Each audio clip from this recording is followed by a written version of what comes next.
Hello dear children, welcome to DK English पाठशाला। कैसे हैं आप लोग? अभी तो थोड़ा स्ट्रेस होंगे क्योंकि अभी एग्ज़ाम भी चल रहे हैं और बहुत सारी समस्याएं, बहुत सारी बातें दिमाग में चलती रहती हैं। तो ऐसी ही एक प्रॉब्लम का सलूशन मैं आपके सामने लेकर आया हूं जो इंग्लिश के एग्ज़ाम से रिलेटेड है। जैसा कि स्क्रीन पे आप देख ही पा रहे हैं, how to attempt the question paper of English. Generally बच्चे जब इंग्लिश का पेपर अटेम्प्ट करके बाहर निकलते हैं तो वो इस तरह की कंप्लेंट करते हैं यार कि पेपर बहुत लेंदी था, पेपर में बहुत सारे क्वेश्चंस आए थे, पैसेज बहुत लंबा था, कैसे क्या करें, अच्छे से कर नहीं पाया। तो मैं आपको आज 10 इजी टिप्स बताने जा रहा हूँ जिनके बेस पर आप अपने क्वेश्चन पेपर को अच्छे से अटेम्प्ट कर सकते हैं, पर्टिकुलरली इंग्लिश का, चाहे आप किसी भी क्लास के स्टूडेंट क्यों ना हो। चलिए पहली स्लाइड की तरफ चलते हैं।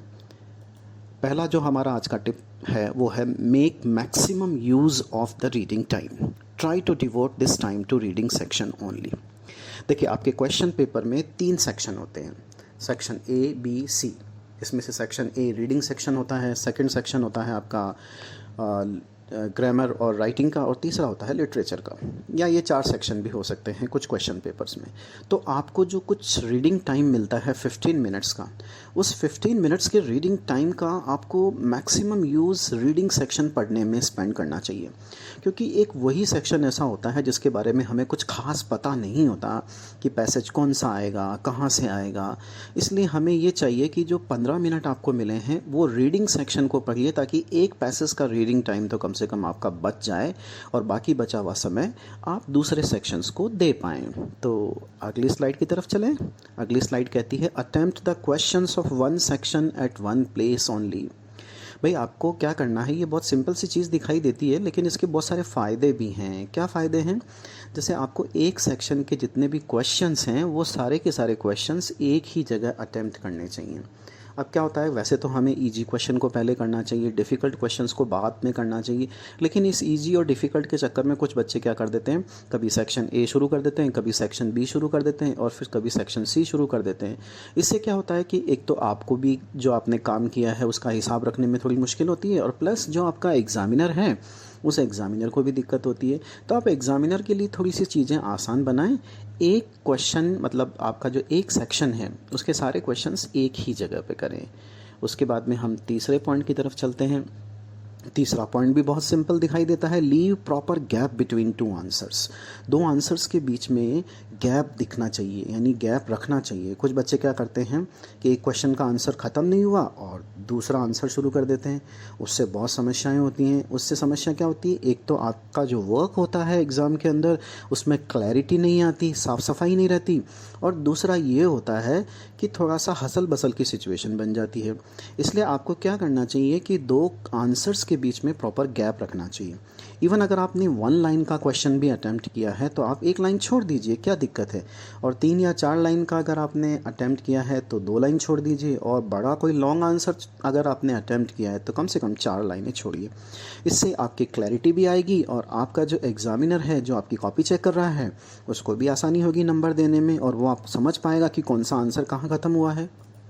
चलिए 4th पॉइंट की तरफ चलते हैं, मैनेज योर टाइम प्रूडेंटली। ये बहुत इंपॉर्टेंट पॉइंट है। इसी के कारण बच्चे कंप्लेन करते हैं कि क्वेश्चन पेपर बहुत लेंदी था, हम नहीं कर पाए। तो टाइम को मैनेज कैसे करें प्रूडेंटली, मतलब कैसे समझदारी से हम टाइम को यूज़ करें। देखिए टाइम तो आपके लिए भी वही है जो आपके पड़ोसी के लिए है। फिर क्या कारण है कि आपका पड़ोसी जल्दी करके बैठ जाता है या उस जो टाइम मिला है उस टाइम में काम को ख़त्म कर लेता है और आप नहीं कर पाते? इसका एक ही कारण है कि उसने टाइम को अच्छे से मैनेज कर लिया है। तो आप टाइम को मैनेज कैसे कर सकते हैं? आप एग्ज़ाम में जाने से पहले हर सेक्शन के लिए अपना टाइम डिसाइड कर लीजिए कि मैं इस सेक्शन को इतना समय दूंगा, इस सेक्शन को इतना समय दूंगा। इस तरह से आप टाइम लिख के रखिए, और फिर आप जब एग्ज़ाम में जाएं तो घड़ी पहन के जाएं, या एग्ज़ाम रूम में घड़ी लगी हुई होती है आजकल तो आप वहाँ से अपना टाइम मैनेज कर सकते हैं। टाइम मैनेज करने का मतलब ये है कि जितना आपने समय दिया है उसी समय में आपको वो काम ख़त्म करना है, और अगर नहीं हुआ है तो आप उस सेक्शन को छोड़ के दूसरे सेक्शन पे चले जाइए। दूसरे सेक्शन को थोड़ा जल्दी ख़त्म करने की कोशिश कीजिए ताकि जो पहले सेक्शन में छूटा है उसको आप कवर कर पाएँ। इससे आपका टाइम बहुत ही प्रूडेंटली, बहुत ही अच्छे ढंग से मैनेज हो जाएगा। इसके बाद में नेक्स्ट स्लाइड की तरफ चलते हैं। नेक्स्ट स्लाइड क्या कहती है कि 5 minutes to revise and edit the answers. आपने जो आंसर्स लिखे हैं उनके लिए 5 मिनट रिवाइज और एडिट करने का भी समय होना चाहिए। ऐसा नहीं आप भागते भागते आंसर शीट जमा करा रहे हैं। 5 मिनट अगर आप रखेंगे तो हो सकता है कि कोई चीज़ आप भूल गए हों, हो सकता है कि कोई चीज़ इमीडिएटली आपको याद आ जाए, आप उसको लिखना चाहें, उससे आपको 1 नंबर का फ़ायदा हो जाए, और कोई क्वेश्चन आपसे भूल से छूट गया हो जिसको आप अटैम्प्ट करना चाहते हैं। इसके बाद में नेक्स्ट पॉइंट है plan follow the process of order for writing the answers of writing section. देखिए जो पिछला पॉइंट था उसमें भी यही चीज़ थी, इसलिए मैंने उसको स्किप कर दिया है कि plan before attempting the writing section. जो राइटिंग सेक्शन है उसको अटेम्प्ट करने से पहले प्रॉपर प्लानिंग होनी चाहिए। कैसी प्लानिंग होनी चाहिए? जो भी राइटिंग सेक्शन में आपको आर्टिकल दिया है, रिपोर्ट दिया है या कुछ भी दिया हुआ है, वो उसमें क्या पूछा गया है, उसके कौन कौन से पॉइंट्स हो सकते हैं, उन पॉइंट्स को अटेम्प्ट करने के लिए आपको पहले प्लानिंग करनी चाहिए। उसके लिए आपको कॉर्डर की प्रोसेस फॉलो करनी चाहिए। अब कॉर्डर की प्रोसेस, कॉर्डर का क्या मतलब होता है? कॉर्डर सी का मतलब होता है कलेक्ट योर आइडियाज़, ओ का मतलब होता है ऑर्गेनाइज योर आइडियाज़, और डी का मतलब होता है ड्राफ्ट योर आइडियाज़, यानी उसका पहला ड्राफ्ट बनाइए। ई का मतलब होता है एडिट योर आइडियाज़, और आर का मतलब होता है रिवीजन, यानी रिवाइज योर आइडिया। यानी आप जो भी कंटेंट लिखना चाहते हैं, जो भी चीज़, जिस मटेरियल के बारे में भी लिख रहे हैं, पहले उसके बारे में सोचें कि कौन कौन से पॉइंट्स आप लिख सकते हैं। फिर उसके बाद में उन पॉइंट्स को ऑर्गेनाइज करें कि कौन सा पॉइंट पहले आएगा, कौन सा पॉइंट बाद में आएगा। फिर उसका ड्राफ्ट बनाएं और फिर उसको एडिट करें और फिर उसको रिवाइज करें। अब इसमें जो लास्ट के DER है ये इतना इम्पॉर्टेंट नहीं है, लेकिन CO बहुत इम्पॉर्टेंट है। यानी अपने आइडियाज़ को कलेक्ट करें और उसके बाद में उनको ऑर्गेनाइज करें और फिर उसके बाद में लिखें। इससे क्या होगा? इससे ये होगा कि आपके सारे पॉइंट्स आपको याद रहेंगे, और दूसरी बात है कि उनको आप अच्छे से लिख पाएंगे। DER यानी ड्राफ्ट बनाना, उसके बाद में एडिट करना, रिवाइज करना, इसके लिए एग्ज़ाम में इतना समय नहीं होता है। चलिए नेक्स्ट पॉइंट की तरफ चलते हैं। पॉइंट नंबर 8 कहता है stick to the word limit, don't write too much और टू लेस। अब कभी ऐसा होता है कि हमें क्या होता है कि किसी क्वेश्चन का आंसर बहुत अच्छे से आ रहा होता है तो हम खूब सारा उसके अंदर लिख देते हैं और ये सोचते हैं कि इसमें एग्जामिनर पूरे नंबर देगा, लेकिन ऐसा होता नहीं है। क्योंकि जितना ज़्यादा लिखते हैं फिर उसमें उतनी एरर्स निकलती हैं, और बहुत ज़्यादा लिखते हैं, बहुत कम लिखते हैं तो नंबर उतने जितने मिलने चाहिए उतने ही मिलते हैं। तो आप देखिए वर्ड लिमिट जो होती है उस वर्ड लिमिट को फॉलो करके रखिए, उतना ही लिखिए जितना आपसे मांगा गया है, बहुत ज़्यादा बहुत कम नहीं लिखना चाहिए। तो वर्ड लिमिट को फॉलो करें। इससे क्या फ़ायदा होगा?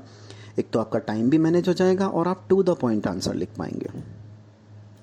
अगले पॉइंट की तरफ चलते हैं। अगला पॉइंट कहता है understand the asked content to write the answer, don't beat about the bush. अब इसका क्या मतलब होता है? देखिए हर क्वेश्चन जो होता है उस क्वेश्चन की एक पर्टिकुलर उसका आस्क्ड कंटेंट होता है। आस्क्ड कंटेंट का मतलब ये होता है कि वो एक चीज़ पूछ रहा होता है, तो आपको पहले क्वेश्चन को समझना है कि भाई इसमें पूछने वाले ने आपसे पूछा क्या है। आप वही चीज़ लिखिए, इधर उधर की बातें मत कीजिए। Don't beat about the bush का मतलब इधर उधर की बातें मत कीजिए, जो पूछा गया है टू द पॉइंट आंसर लिखिए। इससे भी क्या होगा? इससे भी आपका टाइम मैनेज होगा। ठीक है, अब अगले पॉइंट पे चलते हैं। Last point, take wise decision. आपको एग्ज़ाम में वाइज डिसीजन लेने हैं। कैसे वाइज डिसीजन लेने हैं? आपको क्वेश्चंस की चॉइस दी हुई होती है, तो आपको वो क्वेश्चन अटेम्प्ट करना है जो हाई स्कोरिंग क्वेश्चन होता है। अब हाई स्कोरिंग क्वेश्चन की क्या पहचान होती है? हाई स्कोरिंग क्वेश्चंस होते हैं जिन क्वेश्चंस में आसानी से नंबर मिल जाते हैं, और जो क्वेश्चन अधिकतर जिनके आंसर्स जो होते हैं वो आपको बहुत अच्छे से पहले से पता होते हैं, और जिनके अधिकतर जो आंसर होते हैं वो पॉइंट्स के रूप में लिखे तो नहीं जाते हैं, लेकिन पॉइंट्स के रूप में याद रखे जा सकते हैं दिमाग में, और हमें मालूम होता है कि उसका कितना कंटेंट लिखना होता है। क्योंकि हमारा पर्पस क्या है? गुड मार्क्स लेना, ऑब्टेन करना, अच्छे मार्क्स हमारे आने चाहिए भाई, वो कैसे भी आएँ। तो इसलिए आप बहुत ज़्यादा लालची मत बने, बहुत ज़्यादा एम्बिशियस मत बने एग्ज़ाम में। ऐसा नहीं कि मैं ये वाला क्वेश्चन करूँगा, ये वाला क्वेश्चन किसी ने नहीं किया होगा, एग्ज़ामिनर इससे इम्प्रेस होगा, ऐसा मत करिए। जो इजी क्वेश्चन है, जो आप कर सकते हैं, जो अच्छे से कर सकते हैं, उसी को अटेम्प्ट कीजिए जिसमें अच्छा स्कोर आपको मिलने की उम्मीद है। So thank you very much for watching this video. Like and share the video among your friends, और अगर बहुत अच्छा लगा हो तो सब्सक्राइब भी कर देना चैनल को, ऐसे वीडियो आते रहेंगे। And ask your friends also to subscribe, और अपने फ्रेंड्स को भी कहिए कि भाई वो चैनल को सब्सक्राइब कर लें। चैनल का नाम है DK इंग्लिश पाठशाला। Good luck for your exam.